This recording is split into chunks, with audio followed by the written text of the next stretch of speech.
आज लाइव समाचार भारत पर कड़वा सच। आज हम आपको कोई आम खबर नहीं दिखा रहे हैं। आज हम आपको वो सच्चाई बता रहे हैं जिसे सुनकर दिल भारी हो जाएगा। आज सवाल किसी एक घर का नहीं, आज सवाल पूरे समाज का है। आज सवाल हम सब से है।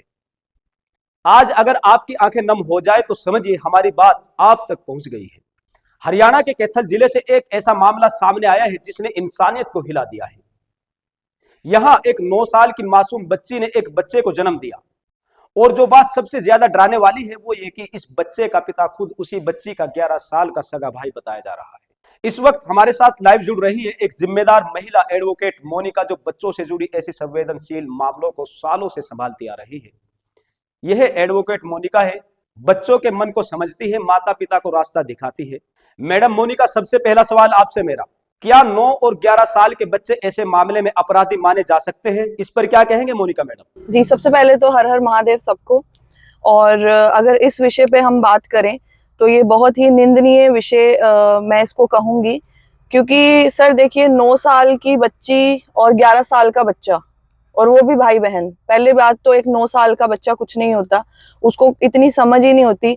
सबसे पहली बात ये है कि उसको इतनी समझ आई कहाँ से। इसमें बच्चों को दोषी ठहराना तो बिल्कुल गलत है। देखिए, बच्चे एक मिट्टी के घड़े की तरह है, जिस जिस तरह से आप उनको आकार देते जाएंगे वह उसी तरीके से ही बनते जाएंगे। तो उनको इतनी समझ आई कहाँ से, और ये क्या फैक्टर्स हो सकते हैं जहां से उनको इतनी नॉलेज मिली और इस तरह की घटना हुई। मोनिका मैडम, समाज का जो गुस्सा है क्या वो सही दिशा में है? इस पर क्या कहेंगे मोनिका? सर, समाज का गुस्सा यहाँ पर उस बच्चे के लिए गलत है, इस अपराध के लिए सही है लेकिन उस बच्चे के लिए गलत है।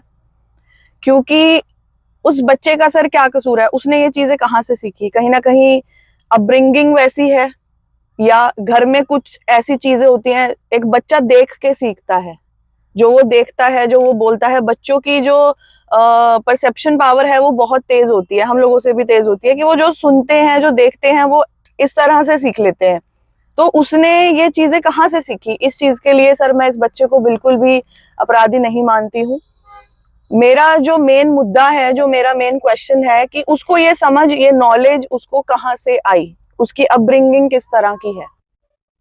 मोनिका जी, मोबाइल और इंटरनेट बच्चों के दिमाग को कितना नुकसान पहुंचा रहे हैं, इस पर क्या कहेंगे मोनिका? बिल्कुल सर, आजकल आपने देखा होगा माँ अपने फ्री टाइम के लिए, या फिर कोई भी है घर में, अपने बच्चों को, जो 2-2 साल के बच्चों को फोन पकड़ा देते हैं। तो जो बच्चा 2 साल की उम्र से ही उसके दिमाग में क्या फीड हो रहा है, वो क्या देख रहा है, क्या सुन रहा है। तो एक 2-3 साल का बच्चा आप देखेंगे, ये कितने तरह के राइमिंग चैनल्स हैं, ये वो व्लॉग्स, बहुत कुछ देखते हैं बच्चे। तो इंटरनेट तो सर इसका सबसे बड़ा, और मोबाइल इसका सबसे बड़ा कारण है। मैं इस चीज को बिल्कुल भी क्रिटिसाइज नहीं करूंगी कि मोबाइल गलत है या इंटरनेट गलत है। मोबाइल और इंटरनेट गलत नहीं है, लेकिन हम इसको किस दिशा में यूज कर रहे हैं, इनका यूजेज गलत है। मोनिका जी, आज आप हर माँ बाप को एक सीधा संदेश दीजिए ताकि ऐसा मामला दोबारा ना बने। देखिए सर, स्कूल से पहले, एक टीचर से पहले, सबसे पहला गुरु और शिक्षक जो है वो माँ बाप होते हैं। बच्चा जो घर से सीखता है वही वो अपने आप को आगे समाज में प्रस्तुत करता है। ठीक है, तो अपने बच्चों को एजुकेट कीजिए। अपनी लड़कियों को, रेप केसेस में तो मैं तो एक चीज बोलती हूँ, लड़कियों को जिम जाना चाहिए, लड़कियों को सेल्फ डिफेंस क्लासेस मिलनी चाहिए। अपनी लड़की को इतना एजुकेट करो, अपने बच्चों को इतना एजुकेट करो, उनसे ये चीजें छुपाओ मत। उनको इन चीजों को मतलब बता के उनको इस चीज के लिए आप अवेयर करो, ताकि वो ऐसी गलतियां ना करें। क्योंकि एक बच्चे का जो दिमाग होता है वो बहुत क्यूरियस माइंड होता है। बच्चे से जो चीज छुपाई जाती है उसको सर, इस चीज में मैं एजुकेशन का सबसे बड़ा रोल मानूंगी। ये होता तो इलिटरेसी की वजह से ही है। जो बच्चा एजुकेटेड है, जो बच्चा समझदार है, जो पेरेंट्स समझदार हैं, उन घरों में मैंने ऐसे घटनाएं नहीं देखी हैं। होता ये इलिटरेसी की वजह से ही है। तो हमें अपने बच्चों को एजुकेट करना चाहिए, अवेयर करना चाहिए, और गर्ल्स को गुड और बैड टच के बारे में हमें ये जानकारियां खासकर एक माँ को पहले ही दे देनी चाहिए, ताकि इस तरह की घटनाएं ना हो। एडवोकेट मोनिका जी, आपका बहुत बहुत शुक्रिया। आपने बहुत अच्छी बात लाइव समाचार भारत के खास कार्यक्रमों के सवाल में बताई। शुक्रिया मोनिका जी, आपका तमाम जानकारी साझा करने के लिए। Thank you so much. वही मुख्य सवाल इस खास कार्यक्रम को आगे बढ़ाते हैं। ध्यान से सुनिए, 11 साल का बच्चा, 9 साल की बच्ची, यह कोई कहानी नहीं, ये हकीकत है। यहाँ कोई समझदार अपराधी नहीं, यहाँ कोई प्लानिंग नहीं है, यहाँ कोई साजिश नहीं है। यहाँ सिर्फ दो मासूम बच्चे हैं जो खुद नहीं जानते उनके साथ क्या हुआ और क्यों हुआ।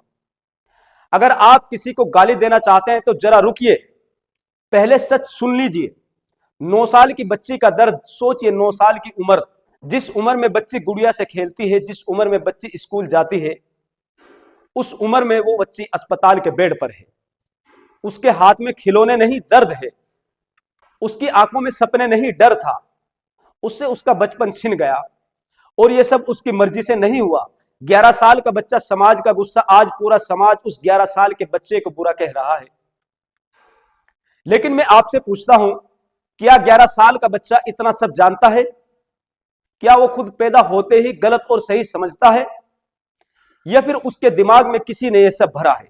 आज उसे दोष देने से पहले हमें खुद से सवाल करना होगा। मोबाइल असली वजह है। आज हर बच्चे के हाथ में मोबाइल है। माँ बाप सोचते हैं कि बच्चा चुप रहेगा, लेकिन कोई नहीं देखता बच्चा क्या देख रहा है। मोबाइल में गलत वीडियो, गंदी फिल्में, सब कुछ मौजूद है। बच्चा समझकर नहीं देख सकता। अगर माँ बाप मोबाइल देने से पहले नजर रखते तो शायद आज ये खबर ना बनती, क्योंकि बच्चा अपराधी नहीं, शिकार होता है। आज जरा सोचिए, अगर ये बच्ची आपके घर की होती, अगर ये बच्चा आपका बेटा होता, तो क्या आप सिर्फ गुस्सा करते या समाधान ढूंढते? आज का कड़वा सच यही है, बच्चे बिगड़ते नहीं, उन्हें बिगाड़ दिया जाता है। अगर आज नहीं संभले तो कल हर घर में ऐसी खबर हो सकती है।